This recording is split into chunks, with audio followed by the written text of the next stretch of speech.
Do you feel like you can't ever get ahead in life, like nothing you do is ever good enough? Or do you know someone who never takes responsibility for anything that goes wrong? It's never their fault, it's always what someone else did. It's never a mistake they made. They just cannot accept responsibility. Believe it or not, acting this way and thinking this way is a victim mentality and a sign of a lack of emotional intelligence. A lot of men don't even want to think about emotional intelligence, but the days of the caveman are gone.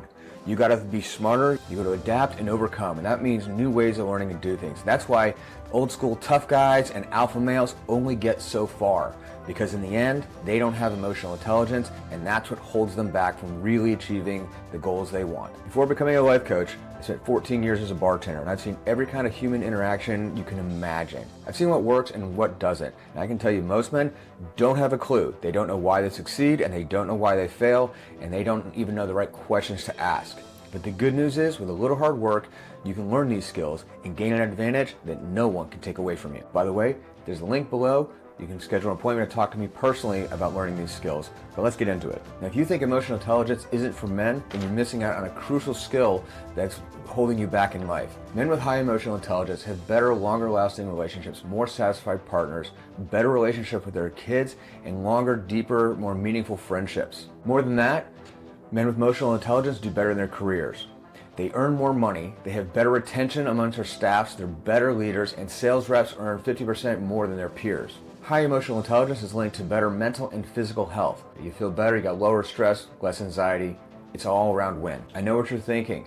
The idea of masculinity discourages even admitting you have emotions. But if you look around at the men in the world who are truly thriving, the ones who have successful careers and great marriages, great relationships with their family and their friends, the one thing they all have in common is emotional intelligence.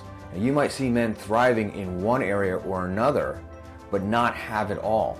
And they ultimately end up unhappy. You can have all the money in the world and not be happy. You can have the best of both, but it requires emotional intelligence to do it. The problem is the concept of masculinity basically tells men that we're not supposed to have emotions. But if you look around at the men who are truly thriving, the ones who have successful careers and relationships, who are good fathers, good friends, who everyone looks to and admires, the ones who are good leaders and people want to follow, not just because they have a title, but because they actually like them. These men all have high emotional intelligence. It's the secret weapon that most men are missing out on that keeps them from achieving their dreams. Most men simply aren't aware that they need emotional intelligence or how to develop it. Most men think having emotions or being emotional and having emotional intelligence means weakness, but it's the exact opposite. It's the path to self-mastery. Emotional intelligence makes you more resilient when you have to face challenges. It's so important, in fact, that the US military teaches it to its officers. Now, if you want to talk about manly, who's more manly than the US military? And they know the importance of emotional intelligence, so maybe you should learn it too. So how do you even begin to build emotional intelligence?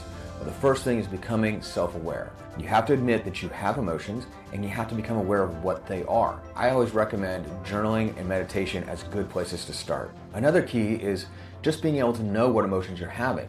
Most men can't even name their basic emotions.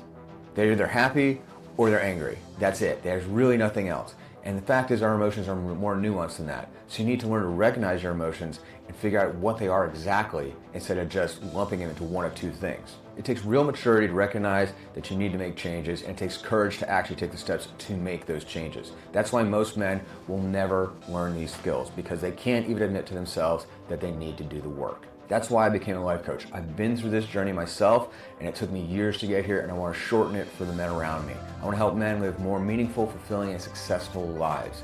But as men, we have our own challenges. We need someone who understands where we're at and what we're going through and what we face. That's why, if you're interested, there's a link down below to schedule a one-on-one consultation with me. It's totally free to figure out if working with me as a coach is the right fit for you. I hope this has been beneficial to you, and I'll see you in the next video. Peace.